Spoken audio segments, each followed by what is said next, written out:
ಇನ್ನು ಸಿಗಂದೂರು ಸೇತುವೆ ಸಮರ ಸದ್ಯಕ್ಕಂತೂ ನಿಲ್ಲುವಂಥ ಲಕ್ಷಣಗಳು ಕಾಣಿಸ್ತಾ ಇಲ್ಲ. ಈಗಾಗಲೇ ಕಾಂಗ್ರೆಸ್ ಮತ್ತು ಬಿಜೆಪಿ ನಾಯಕರು ಉದ್ಘಾಟನೆ ಆಗೋದಕ್ಕಿಂತ ಮೊದಲಿಂದಲೂ ಕೂಡ ಈ ಸೇತುವೆ ವಿಚಾರವಾಗಿ ರಾಜಕೀಯದಲ್ಲಿ ಸಾಕಷ್ಟು ಆರೋಪ ಪ್ರತ್ಯಾರೋಪವನ್ನು ಮಾಡ್ತಾ ಇದ್ರು. ಅದರಲ್ಲೂ ಮುಖ್ಯಮಂತ್ರಿ ಸಿದ್ದರಾಮಯ್ಯನವರ ನೇರವಾಗಿ ಪ್ರಧಾನಿ ನರೇಂದ್ರ ಮೋದಿ ಅವರಿಗೆ ಪತ್ರವನ್ನು ಬರೆದು ಸರಿಯಾದಂಥ ರೀತಿಯಲ್ಲಿ ಶಿಷ್ಟಾಚಾರ ಪಾಲನೆ ಆಗಿಲ್ಲ ಅಂತ ದೂರು ನೀಡ್ತಾ ಇದ್ರು. ಈಗ ವಿಪಕ್ಷ ನಾಯಕ ಆರ್ ಅಶೋಕ್ ಸರ್ದಿ ಒಂದು ಕಡೆಗೆ ಶಿಷ್ಟಾಚಾರ ಉಲ್ಲಂಘನೆ ಆಗಿದೆ ಅಂತ ಹೇಳ್ತಿದ್ರಿ, ಇನ್ನೊಂದು ಕಡೆಗೆ ವಿಪಕ್ಷ ನಾಯಕನಾಗಿರುವಂಥ ನನಗೆ ಮೊದಲು ಮನೆನೇ ಕೊಟ್ಟಿಲ್ಲ, ಆಮೇಲೆ ನಿಮ್ಮ ಆಹ್ವಾನದ ಬಗ್ಗೆ ಮಾತಾಡಿ ಅಂತ ಹೇಳ್ತಿದ್ದಾರೆ.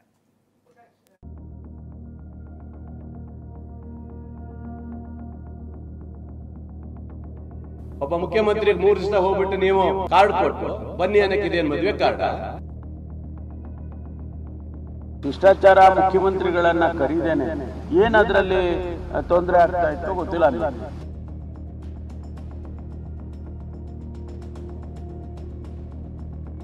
ನೀವು ಫಸ್ಟ್ ಶಿಷ್ಟಾಚಾರ ಪಾಲನೆ ಮಾಡಿದ್ದೀರಿ. ಬೆಂಗಳೂರಲ್ಲಿ ಕಾರ್ಯಕ್ರಮ ಮಾಡಬೇಕಾಗ ಎಂದಾದ್ರೂ ಒಂದು ದಿನ ನಾನು ಬಂದು ಕೇಳಿದ್ದಾರೆ?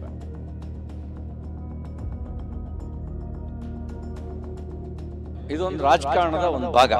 ಇಲ್ಲದೆ ಇದ್ರೆ ಜಾರಕಿಹೊಳಿ ಸಾಹೇಬರು ಅರ್ಧಕ್ಕೆ ಬಂದು ವಾಪಸ್ ಹೋಗೋದು, ಇದೆಲ್ಲ ಒಂದು ಪೊಲಿಟಿಕ್ಸ್ ನ ಒಂದು ಭಾಗ. ಶಿಷ್ಟಾಚಾರ ಸಂಘರ್ಷ.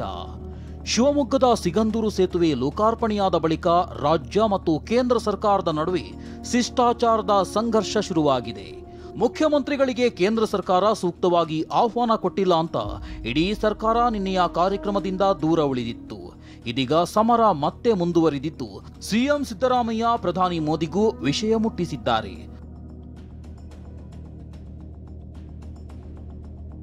ಸಿಗಂದೂರು ಸೇತುವೆ ಉದ್ಘಾಟನೆ ಕಾರ್ಯಕ್ರಮದಲ್ಲಿ ರಾಜ್ಯ ಸರ್ಕಾರವನ್ನ ಕಡೆಗಣಿಸಿರೋ ಆರೋಪವಿದೆ. ಈ ಬಗ್ಗೆ ಸಿಎಂ ಸಿದ್ದರಾಮಯ್ಯ ಸದ್ಯ ಪ್ರಧಾನಿ ಮೋದಿಗೆ ಪತ್ರ ಬರೆದಿದ್ದಾರೆ.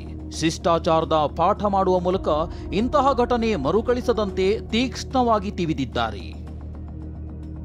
ಪ್ರಧಾನಿ ನರೇಂದ್ರ ಮೋದಿ ಅವರೇ, ಶಿವಮೊಗ್ಗ ಜಿಲ್ಲೆ ಸಾಗರದಲ್ಲಿ ಸಿಗಂದೂರು ಸೇತುವೆ ಸೇರಿ ಹಲವು ರಾಷ್ಟ್ರೀಯ ಹೆದ್ದಾರಿ ಅಭಿವೃದ್ಧಿ ಕಾಮಗಾರಿಗಳಿಗೆ ಚಾಲನೆ ನೀಡಲಾಗಿದೆ.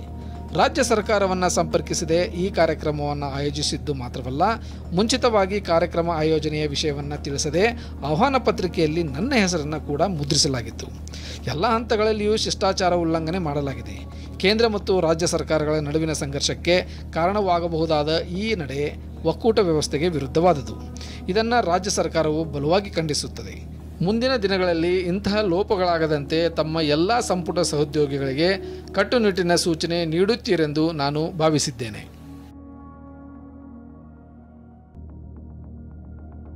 ಸಿಗಂದೂರು ವಿಚಾರವನ್ನು ಪ್ರಧಾನಮಂತ್ರಿಗಳವರೆಗೂ ಒಯ್ದಿರುವ ಸಿಎಂ ನಡೆಯನ್ನ ಬಿಜೆಪಿ ಟೀಕಿಸಿದೆ.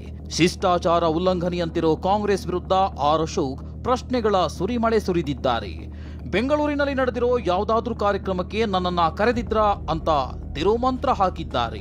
ನೀವು ಫಸ್ಟ್ ಶಿಷ್ಟಾಚಾರ ಪಾಲನೆ ಮಾಡಿದ್ದೀರಾ? ಫಸ್ಟ್ ಕರ್ನಾಟಕ ಸರ್ಕಾರ ನಾವು ನೋಡಿ ಇಷ್ಟು ಶಿಷ್ಟಾಚಾರಗಳನ್ನು ಪಾಲನೆ ಮಾಡ್ತಿದ್ದೀರಿ, ಕೇಂದ್ರ ಸರ್ಕಾರದವರು ಶಿಷ್ಟಾಚಾರಗಳನ್ನು ಪಾಲನೆ ಮಾಡ್ತಾ ಇಲ್ಲ, ನಮಗೂ ಇರೋ ವ್ಯತ್ಯಾಸ ಅದೇ ಅಂತ ಹೇಳ್ಬೇಕು. ಬೆಂಗಳೂರಲ್ಲಿ ಕಾರ್ಯಕ್ರಮ ಮಾಡಬೇಕಾದ್ರೆ ಎಂದಾದ್ರೂ ಒಂದು ದಿನ ನಾನು ಬಂದು ಕೇಳಿದಾರ? ನಾನು ಒಂದು 5 ಪತ್ರ ಬರ್ತಿದ್ದೀನಪ್ಪ, ನಾನು ಮನೆ ಅಲಾಟ್ ಮಾಡಿ ಹಿಂದೆ ನಿಮ್ಗೆ ಯಾವ ವಿರೋಧ ಪಕ್ಷಕ್ಕೆ ಮನೆ ಕೊಟ್ಟಿದ್ದೆ. ನಾವು ನಮ್ಮ ಸರ್ಕಾರ ಇದ್ದಾಗ ನಾವು ವಿರೋಧ ಪಕ್ಷ ಏನು ಗೌರವ ಕೊಡಬೇಕು, ಯಾವ ಮನೆ ಕೊಟ್ಟಿದ್ದೆ ಆ ಮನೆ ಕೊಡುವಂತ ನಾನು 6 ಪತ್ರ ಬರ್ತಿದ್ದೀನಿ.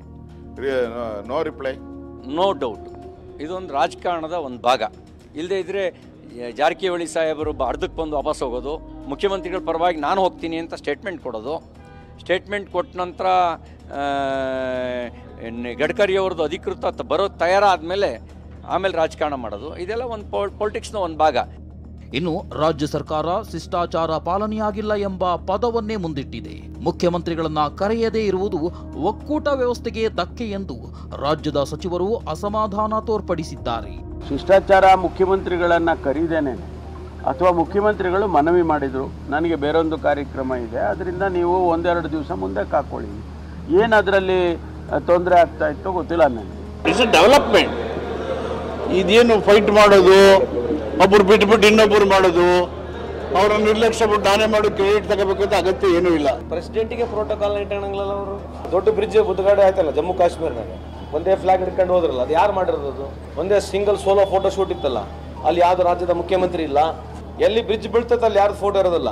ಒಬ್ಬ ಮುಖ್ಯಮಂತ್ರಿ 3 ದಿವಸ ಹೋಗ್ಬಿಟ್ಟು ನೀವು ಕಾರ್ಡ್ ಕೊಟ್ಟು ಬನ್ನಿ ಅನ್ನಕ್ಕಿದೆ ಮದುವೆ ಕಾರ್ಡ.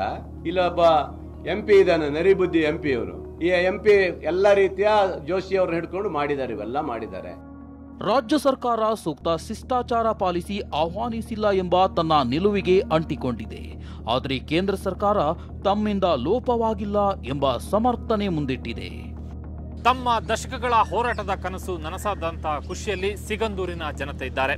ಆದರೆ ಅದೇ ಸೇತುವೆಯ ಕ್ರೆಡಿಟ್ ವಾರ್ ಈಗ ಒಕ್ಕೂಟ ವ್ಯವಸ್ಥೆಯಲ್ಲಿ ಸಂಘರ್ಷಕ್ಕೆ ಕಾರಣವಾಗಿದೆ.